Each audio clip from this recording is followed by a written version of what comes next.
Sometimes the funniest to say is mean. You know what I mean? It's a tough position to be in. So I say a lot of mean things. You guys gotta remember, I'm not saying it to be mean. I'm saying it because it's funny. And everything's funny till it happens to you.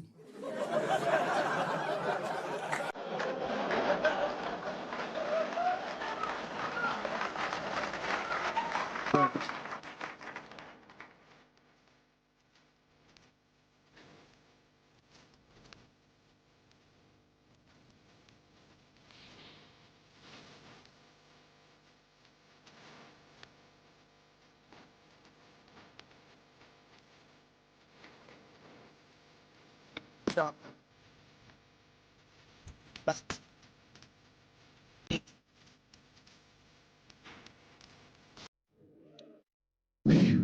Well, it's the last show. Here we are, Los Angeles, the world capital of rape and dick breath. The fuck has been going on out here? Keeps getting worse, but just when you think it can't get worse, they got Charlie Rose today.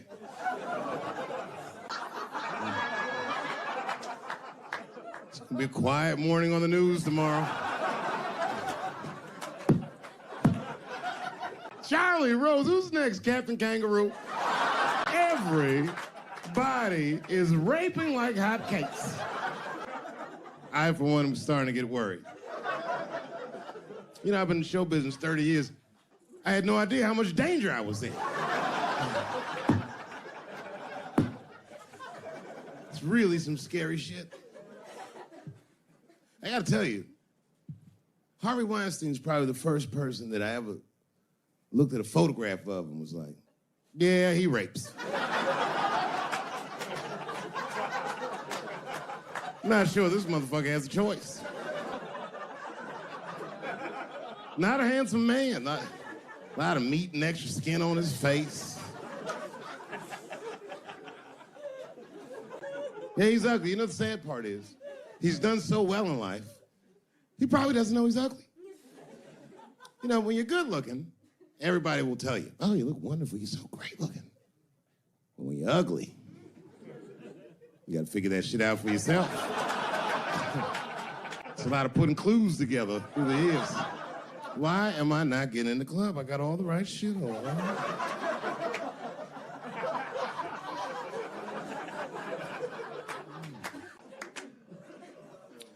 If it was Brad Pitt doing that shit, he wouldn't have heard a peep.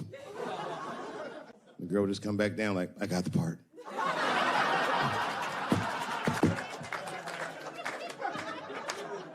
Yuck. Yet, it is important that I acknowledge, ladies, you are absolutely right. There you go.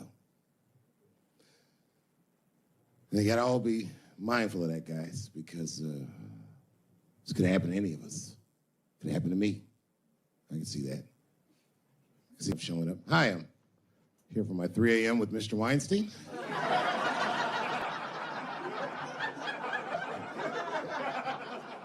Hey, Harvey, I got your text. I'm here to talk about the script. Seems like it's gonna be hard to read in candlelight, but I guess I could try.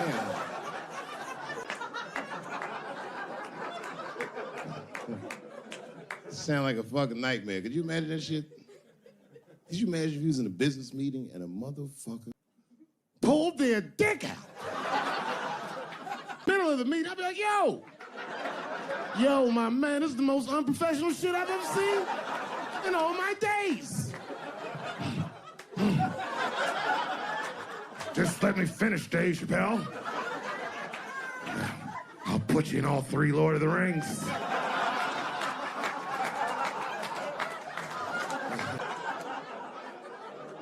Hurry up, nigga, I have other meetings, you know.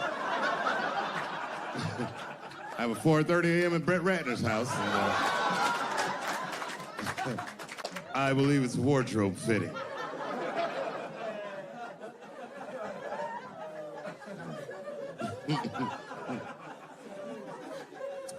Wow. I mean, it is really bad out here, isn't it? Kevin Spacey's out here grabbing men by the pussy.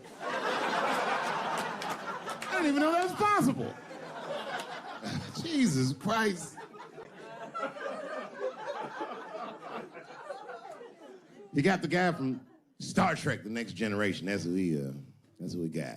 Last time, it sounds like he was more than that, but that's who set it off. He's 14 years old, and Kevin Spacey costumed him at a party, which I gotta say, by the way, for the record. Been to a lot of parties in my day. Never been to a good one that had 14-year-old boys in it. Not even when I was 13, you know what I mean? Who wants to kick it with a bunch of Hubba Bubba chewing there? Having a good time, nigga. Yeah. Ironically, the kid grew up to be gay anyway, which means Kevin Spacey can sniff that shit out like a truffle pig. Yeah, he's one of me. And not the victim blame, but it seems like the kind of situation that a gay 14-year-old would get himself into. I know I didn't say that right, but it's true, nigga. Like, you know why I say that, though? Because I went to an arts high school, and, like, all them niggas was gay, man. Like, in high school, all them dudes was gay. And them gay dudes was way more mature than the rest of us, and we didn't know why. We just knew they was mature. You ever see a gay dude at lunch? Perfect posture, nigga sitting there. Eating responsibly. Then they take that thermos out. You'd be like, what the fuck is that? Is this nigga drinking wine with lunch?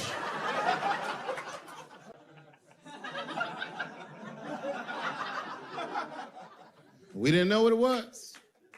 Because we were young boys, we were just trying to figure out who we were. And we didn't realize these gay dudes was fighting to be who they knew they already were. Some impressive shit.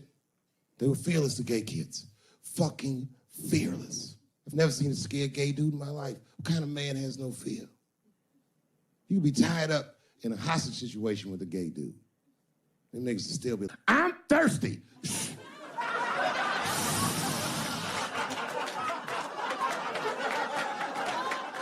I'm thirsty, David. I need something to drink.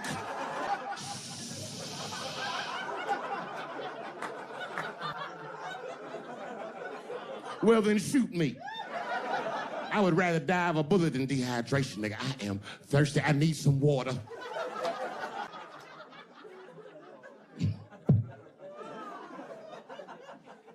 But all jokes aside, Kevin Spacey shouldn't have done that shit to that kid. He's 14 years old and was forced to carry a grown man's secret for 30 years. Jesus Christ, he must have been busting at the seams with that one. The saddest part is, if he were able to carry that secret for 6 more months, I would get to know how House of Cards ends.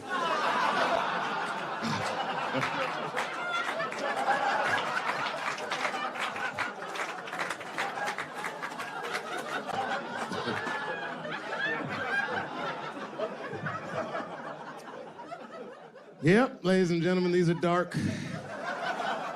times. New York Times said that Louis C.K. jizzed on his own stomach. You know, I've busted a lot of nuts in my day.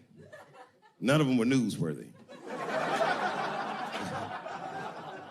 Shit was really gross, because they didn't just say it like I said it. They didn't just say jizz on the stomach. They said it in that fucking Pulitzer Prize-winning style that the New York Times has. It was very descriptive, like, you know what I mean? Louis C.K.'s semen shot out like a volcano of misogyny, slowly drizzling down like lava, covering his freckled penis as it slowly dripped to a fiery crown of red hair. Jesus Christ, I'm trying to eat some huevos rancheros, and these niggas is...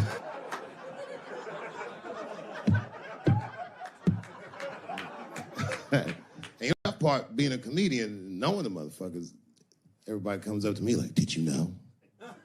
Did you know what Louis was doing? No, bitch, I did not know. The fuck you think we talk about at the comedy club? Hey, nigga, how was the weekend? Great, man. I was just jerking off in faces and coming on my own stomach, having a good time. You know how this business is. No, I didn't know. They act like we sit around like Grease. Tell me more, tell me more. Get she put up a fight. Dun, dun, dun, dun, dun, dun, dun, dun, dun, dun. Sorry, I don't know the choreography, but you get the point. You get the point. She was intense. But Louis was like the turning point. I mean, you know, all these allegations are terrible. Louis was the only... I shouldn't say this, but fuck it. His allegation was the only one that made me, like, laugh. If you think about it... Because all his friends is reading it, and he's jerking off, and he's surprising people. He's surprising me.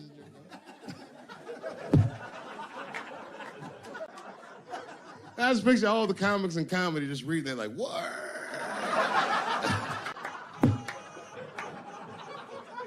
It's terrible. I know it's terrible. I'm sorry, ladies. You're right. You are right. But at the same time, I mean, you know what I mean? I don't know. Jesus Christ, they took everything from Louis. That was like, I don't know, it might be disproportionate. I can't tell. I can't tell. This is like where it's hard to be a man. One lady said, Louis C.K. masturbating in front of me ruined my comedy dreams. Word. Well, then I dare say, madam, you may have never had a dream. Come on, man, that's a brittle spirit. That is a brittle-ass spirit, nigga. That shit is too much. This grown-ass woman. You know what this shit is like? It's like COINTELPRO. You know what that is? It's a program that the FBI had under J. Edgar Hoover. In this program, one of the many things they did was they would track the sexual habits of anyone they considered an enemy of the state. It was a lit button. That's why they got all these fucking sex tapes with Martin Luther King fucking bitches. But lucky for us, he actually had a dream.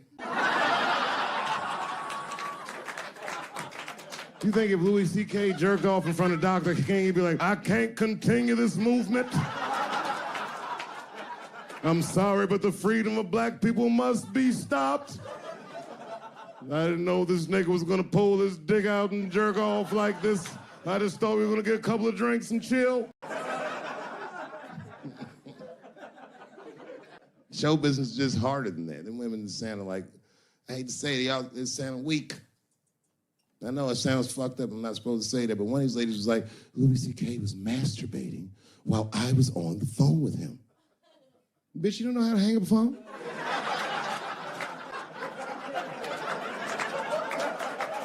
How the fuck are you going to survive in show business if this is an actual obstacle to your dreams?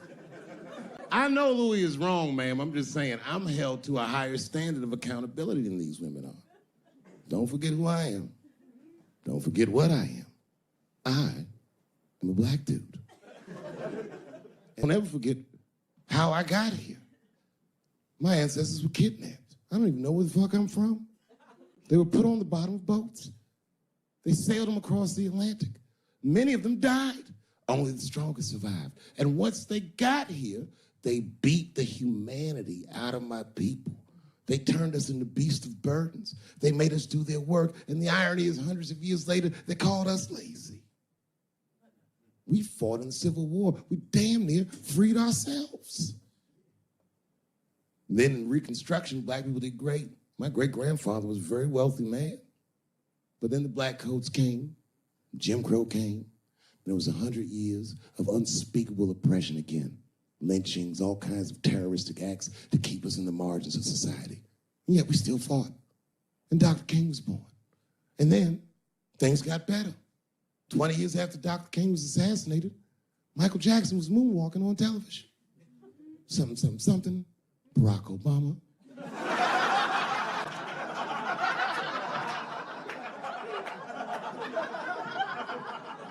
Donald Trump, and now here we all are. 400-year nightmare. Took us 400 years to figure out as a people. White people's weakness the whole time was kneeling during their national anthem. That's a brittle spirit. That's right, nigga. On the rock, it's regular. Ah! Ah! What are you doing, nigga? Stand up!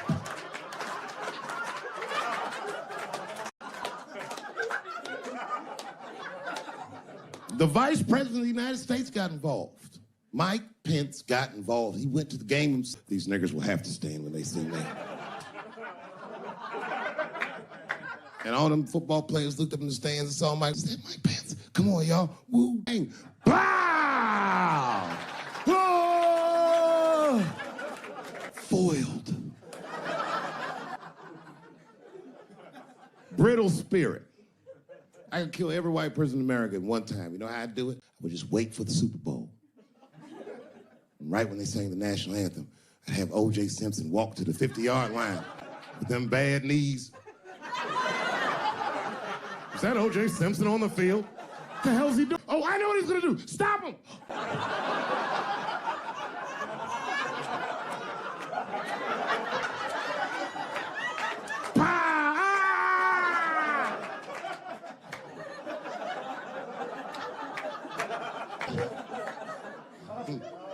You gotta man the fuck up, y'all.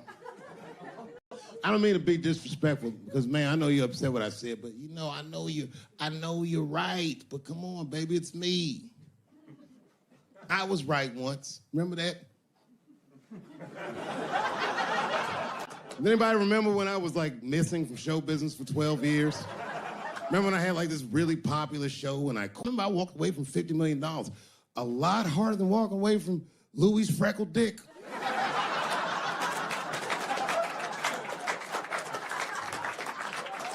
I didn't know that I'd ever work again. And yet here I am tonight. Did my dream die? No. I remember that shit. You don't remember that when I quit my show? Remember I went on the way out the door, I said, something's wrong in Hollywood. I believe they said I smoked crack. That's what I remember. Remember they called me crazy. So really, you're right, ladies. Congratulations. Enjoy it. And they're coming for you, bitches. They're coming for you. One person that's uncomfortable, you know who's the most uncomfortable motherfucker in the room? The nigga that's right. I was right at an orgy once. Nobody fucked me. I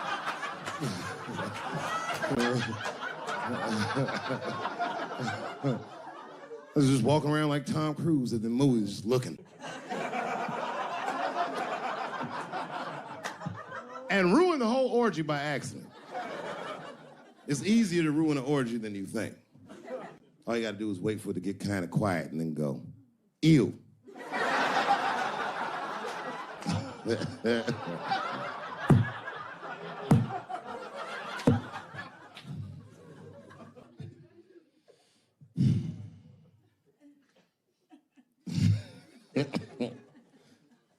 I know I feel bad. But I just feel like this is all happening for a reason. And ladies, I want you to win this fight. 10 years ago, I might have been scared, but you know, I got a daughter now, so if you win, she wins. So I'm rooting for you. And I agree with you. At least ideologically, I do. I don't know if you're doing it just right, but I mean, who am I to say? I don't think you're wrong. I just think that you can't make a lasting peace this way. You got all the bad guys scared, and that's good. But the minute they're not scared anymore, it will get worse than it was before. Fear does not make lasting peace. Ask black people. And that's what it is. What this city really needs, without irony, I'll say this, the cure for LA is in South Africa. You motherfuckers need truth and reconciliation with one another. Because the end of apartheid should have been a fucking bloodbath by any metric in human history, and it wasn't. And the only reason it wasn't is because Desmond Tutu and Mandela and all these guys figured out that if a system is corrupt, then the people who adhere to the system and are incentivized by that system are not criminals. They are victims. And that the system itself must be tried. But because of how systems work is so compartmentalized as far as information, the only way we can figure out what the system is if everybody says what they did. Tell them how you participated. Because men want to help, they're just scared. Because Ben Affleck tried to help. Hey, what happened to these ladies is disgusting. Oh, nigga, you grabbed a titty in 95. All right, fellas, I'm out. Fuck that, I ain't help. I just want to help. I want to be a good guy. Like, I can't even say the word Me Too anymore. The nigga tonight was like, Dave, I'm going to the comedy club. I was like, I am also going to the comedy club.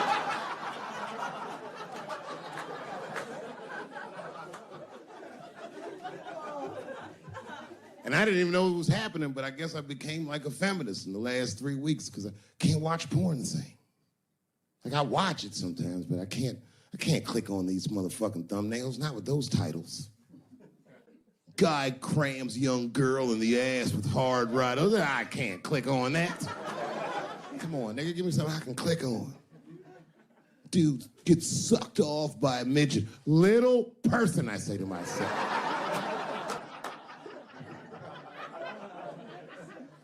Takes me hours to find one clip. What the hell is this? Marginally groomed feminist enjoys consensual sex with a vaguely homosexual guy with penis the same color as mine. Click.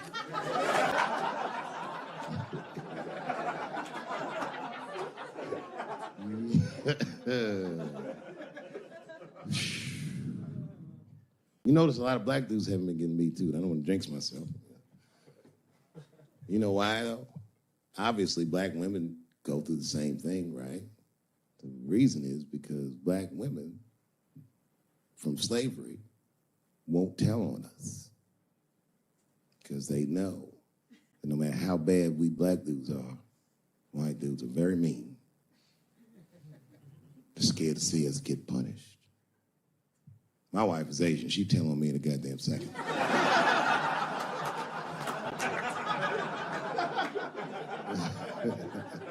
Ain't no fucking up in the Chappelle household. And the wildest shit about it is I live in Trump country. I live amongst the Tiki Torch whites, poor white people. And I'm rich. If it's ever pitchfork time, nigga, I'm in a lot of trouble. And nobody in my family believes me. I've been trying to tell the kids, man, we gotta run these drills. They're like, we don't want to run your stupid drills. Too bad, son, you have to. Tiki Torch whites come upside, what are you guys supposed to do? Come on, Dad, what are you guys supposed to do? Squint our eyes and stand next to Mom. That's right.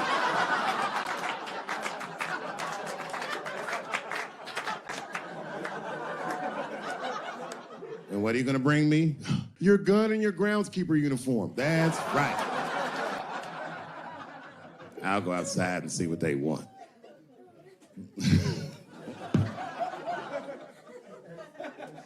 It is wild, bro. Where you from, man? Where you from? New York. You from, what, Manhattan? Brooklyn. You are from Brooklyn, aren't you? You look like you can rob somebody with a hammer.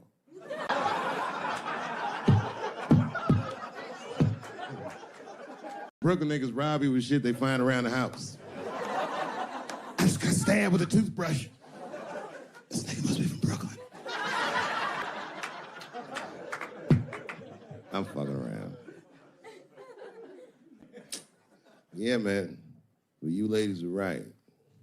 To be honest with you, your lives look terrifying to me. They do, man. I know nothing about being a woman, but I know fear. Yo, I used to live in New York when I was 17, and I couldn't even pay my bills. You know what I did to make money? I used to do shows for drug dealers that wanted to clean their money up. One time I did a real good set, and these motherfuckers called me in the back room.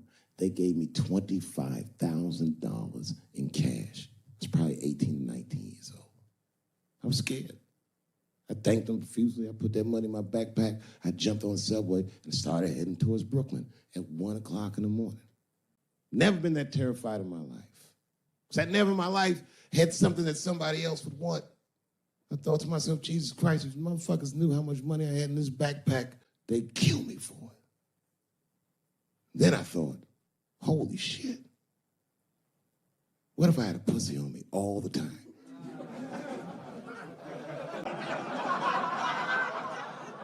That's what women are dealing with. I'll tell you right now.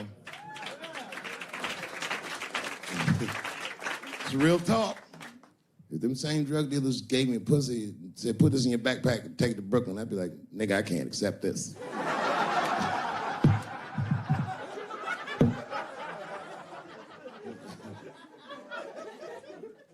I empathize, man, you know. Everybody gets mad because I say these jokes, but you understand that this is the best time to say them. More now than ever. And I know there's some comedians in the back, motherfucker, you have a responsibility to speak recklessly.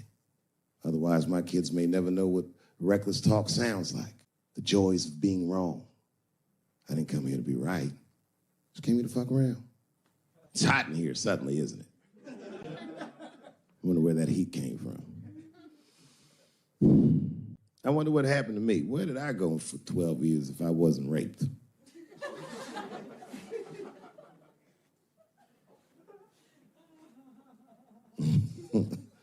Maybe there's something else going on. Maybe these rapes aren't even the worst of it. Wouldn't that be something? Wouldn't that be something? You can go in the bathroom, Brooklyn. You don't need to hear this shit.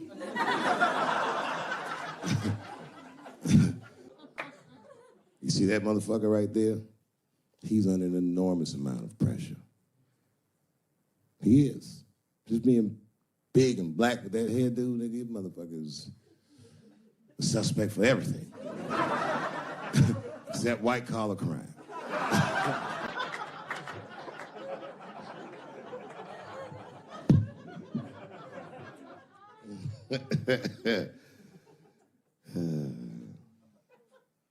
Sometimes I wouldn't talk about where I went, but y'all don't even want to know.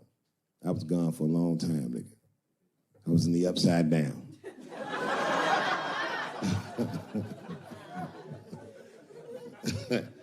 Scary being a white dude now, isn't it? A little bit, no? Well, you're not gonna get me too. But you know what I mean. It's funny for a black dude to see white people go through this because this is how it always is for us. All my heroes is either murdered by the government or registered sex offenders. Sad, I know, man. But we've already been through it, like Michael Jackson. Remember when they said all that shit about Michael Jackson? They never proved anything till his dying day, but they said that he did some very heinous things. And one time I watched a documentary about it. They were talking about all the shit Michael Jackson allegedly did. And as they were saying all these allegations, they started showing pictures of his home, the Neverland Ranch. You ever seen Michael Jackson's house on television? Well, the short of it is, there's a lot of things for kids to do with that place.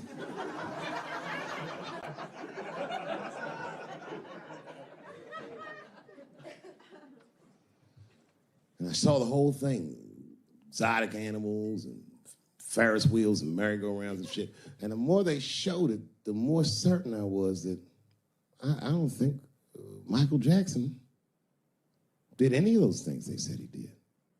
His house didn't look sexual. It looked like he was flossing on those motherfuckers.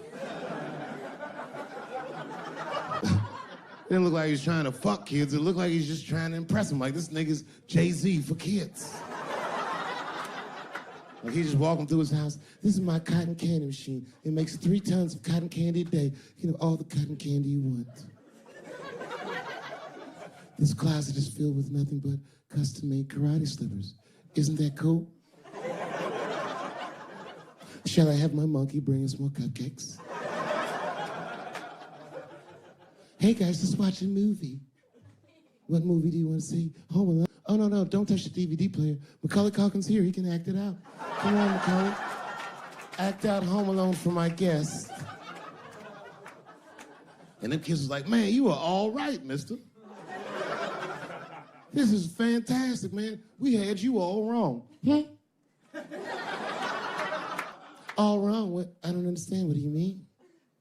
Huh? Oh, well, you know, we thought it was going to be the usual. Like, you can have us come over and give us some wine cooler and, you know, suck our dicks. What? Suck your dick? You faggot-ass kids. Why trying to suck your dick, nigga? I was trying to show you a better life.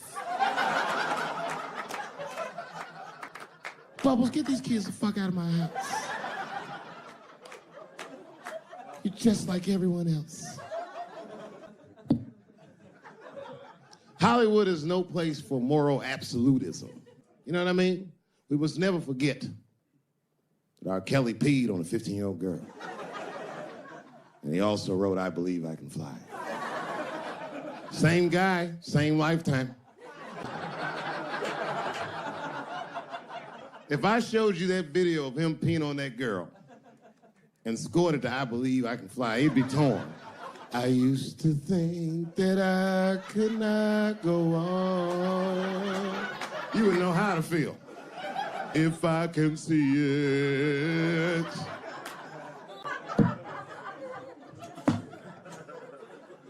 It's okay, my career ended many years ago.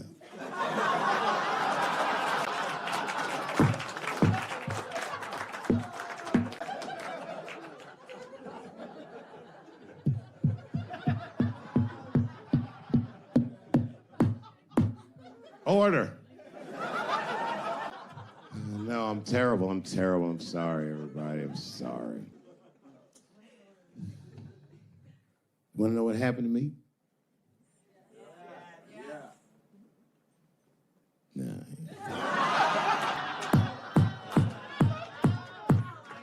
It's tempting, but I don't want to talk about it. Maybe at the end, when I run out of things to talk about. Actually, I'm almost there. I'm just trying to tell you what happened to me was not, I just didn't have a good go of it. I don't know what you guys think happens when you quit a successful show like this. I'll tell you what doesn't. They don't go, hey, well, good luck with your future endeavors. That's not what happens. It was cold out there. For real, I had to watch it all go down without me. I had to watch all those people do my show, Key and Peele, and Amy Schumer, and Mind and Mencia. Well, I'm not going to say they were doing my show. I'm just saying they were awfully similar. I was mad. And people would come up to me on the street and be like, yo, nigga, every once in a while. Most people thought I was crazy, but sometimes people come, yo, nigga, you did the right thing, man. You my hero. Nigga, I don't want to be your hero. I want to be rich.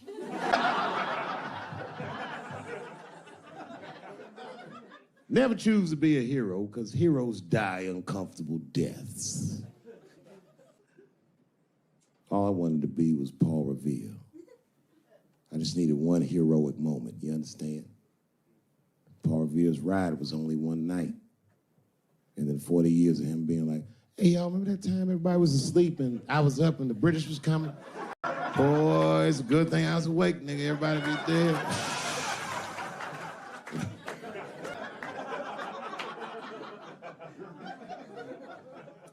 That's why I want to start a GoFundMe for Colin Kaepernick. I do, man. I'm fascinated with him. I want to make sure he never has to play football again. He can if he wants to. I just don't want him to have to. Because why the fuck not? I know he's rich and people would be like, I'm not giving a GoFundMe to a rich dude, but you should. You should. Because that motherfucker's life was going great. He's so light-skinned, he didn't even have to say he was black. And yet, he took a knee during that anthem for us. Thought about us when things were going good, when his belly was full, when he didn't think about his livelihood or any of that, and they took his livelihood away from him. I'm like, man, that shouldn't be the way it is. Every fucking person that takes a stand for somebody else always gets beat down, and we watch it. Over and over and over again, we watch it. But we should pay those motherfuckers for blowing the whistle, because they make our lives better. And we could change the narrative. We could make one motherfucker have a good outcome for doing the right thing. And that would make another motherfucker be brave enough to do the right thing. And if you did that, the niggas like Harvey Weinstein wouldn't rape for 40 years because bitch want a stupid ass part. We should take care of each other. Wouldn't it be nice to be like, remember that time they was gonna kill Jesus, but then he got all that money?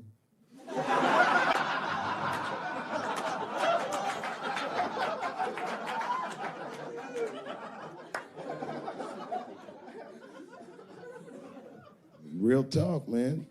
It's not a racial thing. It's about us making our society better. It's about like even these women that are coming forward and they will say they're brave, and many of them are. And a few of them sucked the dick and got buyer's remorse.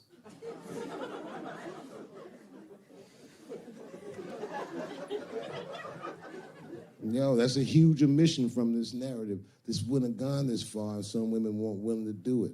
You can't ask every woman to hold the line. Some women can carry things heavier than others. So we should fight for one another. We should forgive the ones of us that are weaker and support the ones of us that are stronger. And then we can beat the thing. You guys keep going after individuals, the system is going to stay intact. You have to have men on your side. And I'm telling you right now, you're going to have a lot of imperfect allies. I'll tell you what happened, but I can't say it directly.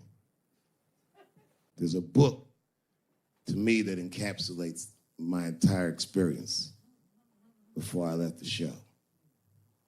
And the book is called Pimp. It's written by a guy named Iceberg Slim. Here, bring it up here. This is Matthew. Matthew was from France. He's white. And yet, he has an original copy of this book written by a black American who was a pimp in the 40s. Iceberg Slim, his real name was Robert Beck. He got the name Iceberg because he was in a bar in Chicago and there was a shootout in the bar and a bullet through this nigga's hat and he still finished his drink. Pimps love shit like that. They said, man, you ice cold. And he said, I like that. And it stuck. This book is so heavy in the front. It has a glossary of pimp terms because the ideas are so foreign to the American ears. For instance, do you know what the phrase mileage on a hoe means? Of course you don't. Mileage on a hoe is a very wild concept. It means that pimps understand there's a finite amount of bad shit a person can do before they'll lose their fucking mind. And a good pimp can look at a woman that he's never seen before and call it, she's good for 500 fucks. That's her mileage. Anything over that, that bitch is gonna spill. They do it to you. Why the fuck you think most of us work from 9 to 5? Because 9 to 6 might kill a bitch.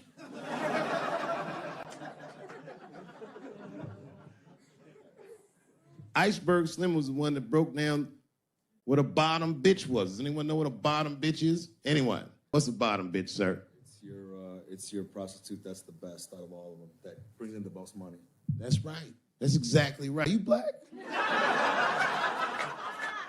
That's right. A bottom bitch is a pimp's number one hoe. She's even a bitch that helps him keep the other bitches in line. I will repeat. She's even the bitch that helps him keep the other bitches in line. If the pimp was McDonald's, the bottom bitch is French fries. The rest of them bitches is like fish sandwiches, and cherry pies, and shit like that. Iceberg Slim breaks down some of the coldest capitalist concepts I've ever heard in my life. He describes in detail how these men break women so that they will give them the money that they make with their own bodies. There's a story in here so cold it makes me shudder to think about it. Well, Iceberg Slim is trying to control the woman that he finds uncontrollable. So he asks older pimp how he can rein her in. And the older pimp says, oh, that's easy, Iceberg. All you have to do is beat that bitch with a coat hanger and then run her a bath and give her some pills. She'll be so grateful that you fixed her that she'll forget you were the motherfucker that beat her in the first place. That's some cold shit. Now, at the end of this book, Iceberg Slim tells a story. It's kind of the crescendo of the book. And in the story, Iceberg Slim's bottom bitch is at the end of her mileage. If she was good for 500 fucks, she was at 498. She was bubbling. You could see it. She was going crazy. She started saying all kinds of shit. Oh, I always wanted to be in the circus. Circus? This bitch is loose. I can juggle too, you know. Juggle? He had to let her go. It's hard to let her go. A bottom bitch go. And he wasn't ready to let her go because his organization couldn't handle losing her. But she didn't know that. He didn't know how important she was. So what he did was he called her to a diner. He said, look, bitch, you and I got to part ways. She said, fine, motherfucker. I don't need you anyway because I know somebody at Ringling Brothers. She's like, all right, bitch, whatever. I got one last trick for you. It's a big money trick. You do this for me, you get paid, I get paid, and we go our separate ways. She said, fine, motherfucker, what do you want me to do? He said, okay, there's a guy in that hotel across the street. He's waiting for you in room number 7. I want you to go over there and I want you to fuck him. But before you do, I need you to put some of this stuff in his drink. And then he's gonna fall asleep. When he does, there's a briefcase on his bed. Bring the briefcase to me. That's the trick, bitch. Can you handle it? She said, fuck yeah, I can handle it. And I can't wait to get rid of you. And she ran outside, jumped on a unicycle, and pedaled across the street. And Iceberg watched her. He was like, man, she's pretty good. Man, if I never jerked off in her face, maybe she would have been in the circus right now.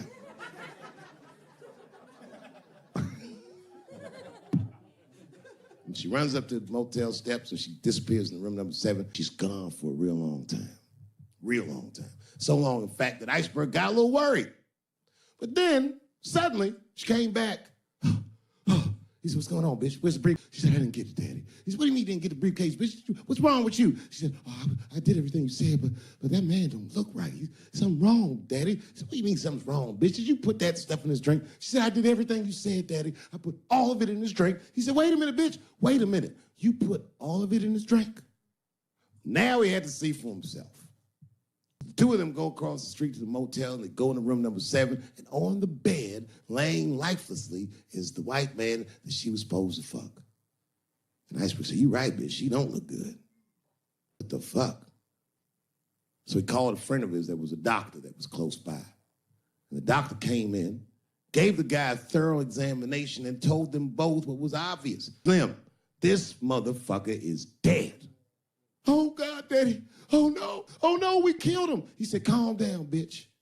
We didn't do anything. You killed this motherfucker. And then he reached under the bed and he grabbed a briefcase. He popped it open. It was filled with money. More money than any of them had ever seen. And Iceberg took a little bit of the money and gave it to the doctor, and the doctor left discreetly. All right, bitch, let me think. I can fix this for you. I know somebody I can call. But if I call him, I'm gonna owe these motherfuckers a big favor. Oh, God, Daddy, please. I don't want to go to jail. Neither do I, bitch, so will you shut up? She picked up the phone. She heard him mumbling in the phone a little bit. He hung up the phone, and she was pacing the room, and he was just standing there cool, and they were waiting, and then suddenly, a van pulled up downstairs. 2 guys get out with a carpet. They walk upstairs. They roll that carpet out on the floor. They throw the body in the carpet. They roll that motherfucker up like a burrito. They pick that shit up, and they throw it in the back of the van. They come back up, and Iceberg opens the briefcase again and gives them a little money. He says, I'll get in touch with you guys later. They say, you're not going to get in touch with us at all. We'll find you. He said, whatever, nigga. And they bounced. Oh, God, Daddy, oh, God. He says, relax, bitch. Listen, we getting the fuck out of here. You go downstairs, you get the car. We got to leave separately.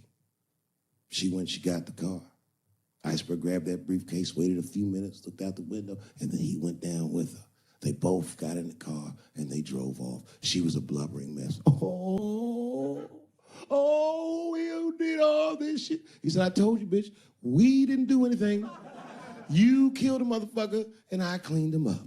And now we got us a secret, okay? Now, I know I'm not gonna tell, bitch. It's you? Oh, no, I ain't gonna tell. He said, all right, baby, cool. I'm gonna need you to stay with me for a while till this shit cools down. She goes, okay, okay, okay. That's the game.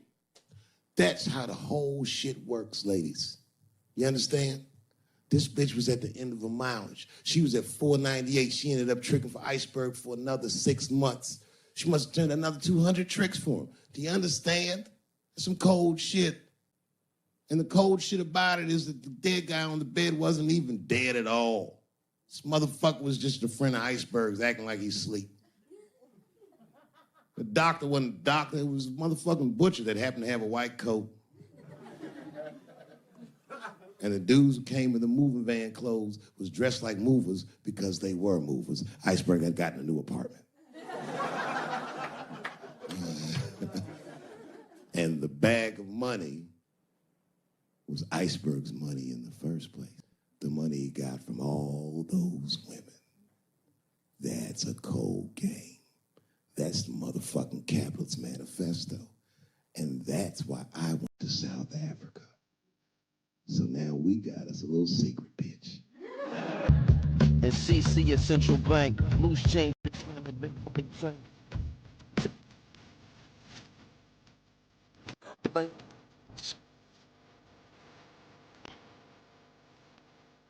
Color jokes, populate the colors as they dope. Y'all keep them in your prayers, either theirs.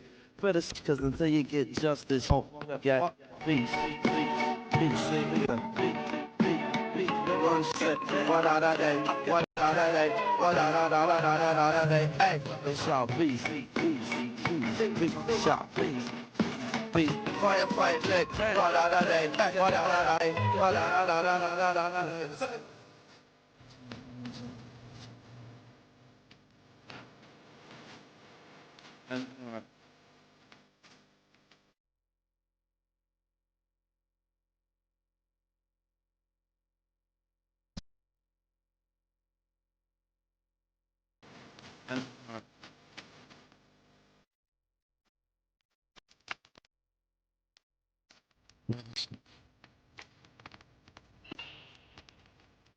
I'm rich, bitch!